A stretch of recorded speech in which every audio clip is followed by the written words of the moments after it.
राष्ट्रीय पंचायत न्यूज।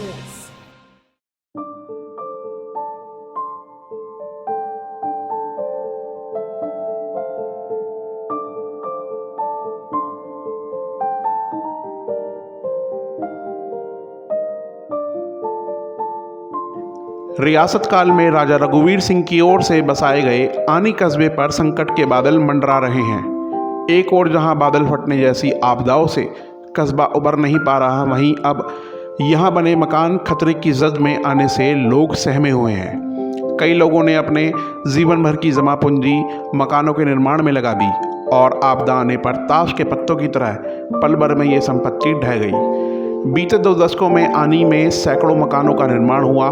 उपमंडल का केंद्र बिंदु होने के नाते हर कोई यहाँ बसना चाहता है, लेकिन बिना किसी योजना के बने मकानों पर अब संकट के बादल मंडराते हर कोई चिंतित है। आनी कस्बे में बिना योजना, भूमि जांच, स्ट्रक्चर डिजाइन और बिना ड्रेनेज व रिटेनिंग वॉल के कई मकानों का निर्माण हुआ। कई घरों का पानी हर कहीं से रिस रहा है। ऐसे में आनी कस्बे में हो रहे इस खतरनाक निर्माण को सुनियोजित ढंग से पटरी पर लाने के लिए नगर पंचायत बनाई गई, ताकि मकानों का निर्माण टीसीपी गाइडलाइन के तहत हो। लेकिन यह आनी का दुर्भाग्य रहा कि नगर पंचायत को निरस्त कर दिया गया। कस्बे में अधिकतर मकान 4 मंजिला से अधिक बने हैं। ऐसे में जनता के बीच यह चर्चा शुरू हो गई है कि टीसीपी गाइडलाइन को ग्रामीण क्षेत्रों में भी अपनाना चाहिए, क्योंकि टीसीपी गाइडलाइन की ज़रूरत गाँव में भी है। इसके साथ आनी में जो मकानों का अथाह निर्माण हो रहा है, वह अधिकतर अप्रशिक्षित मिस्त्रियों ने किया है। ऐसे में यह भी सवाल है कि ऐसे मिस्त्रियों द्वारा बनाए जा रहे मकानों में रहने के लिए कितने सुरक्षित हैं। बहरहाल आनी में हुआ हादसा कई सवाल छोड़ गया है। उपायुक्त कुल्लू आशुतोष गर्ग ने कहा कि हादसा स्थल से मलबे को नियंत्रित तरीके से उठाने और अस्थिर भवन को स्थिर करने के लिए विशेषज्ञों की टीम बनाई गई है। कमेटी सिफारिश पर आगामी कदम उठाएगी।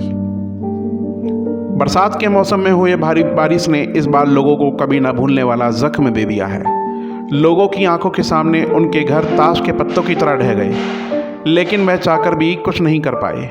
गनीमत यह रही कि प्रशासन ने खतरे को भांपते हुए पहले ही मकानों और कार्यालयों को खाली करवा दिया। इससे बड़ा हादसा होने से टल गया, लेकिन जितनी बड़ी संख्या में साथ आए कई मकान ढह गए, उससे आनी के लोग बुरी तरह सहमे हुए हैं। वहीं अब भूस्खलन की बाद यहाँ हर कोई मकान असुरक्षित हो गए हैं। प्रशासन करीब 23 मकानों को असुरक्षित घोषित कर खाली कराने के नोटिस जारी किए थे। इससे लोगों की रातों की नींद हराम हो गई। लोगों ने पाई जमा कर अपने मकानों को महल की तरह तैयार किया, लेकिन उन्होंने ऐसा कभी नहीं सोचा था कि तिनके की तरह एक दिन जीवन भर की कमाई जमींदोज हो जाएगी।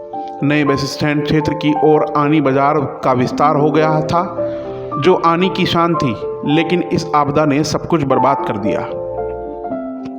8 मकानों को जहां धराशायी हुए हैं, वहीं 2 मकानों को भारी नुकसान पहुंचा है।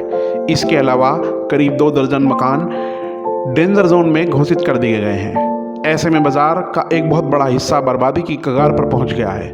वहीं किरण बाजार, पुराना अस्पताल भवन और वीआईपी क्षेत्र का कोर्ट रोड भी सुरक्षित नहीं है।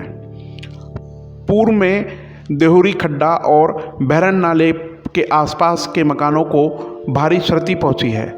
ऐसे में आनी कस्बे के हुए नुकसान पर हर कोई अपनी अपनी राय रख रहा है। भविष्य में इस तरह की आपदाएं फिर से पेश न आए, यह भी प्रशासन के लिए किसी चुनौती से कम नहीं। आनी में हुए आपदा की बात करें तो इसके लिए बेढंग से निर्माण, अतिक्रमण भी जिम्मेदार हैं। वहीं कई मकान तो ऐसे बने हैं जहां ना कोई ड्रेनेज सिस्टम है, ना कोई रास्ता। लगातार हो रहे भूस्खलन से पुराना अस्पताल भवन खतरे की जद में आ गया है। वहीं मेला मैदान से आरा पानी किरण बाजार तक पहुंच रहा है। इससे किरण बाजार पर भी संकट के बादल मंडरा रहे हैं। उचित निकासी नहीं होने पर पानी जमीन में रिसता रहा और भारी बारिश होने से जमीन खिसक गई, जिससे ये तबाही हुई। ब्यूरो रिपोर्ट, राष्ट्रीय पंचायत न्यूज़।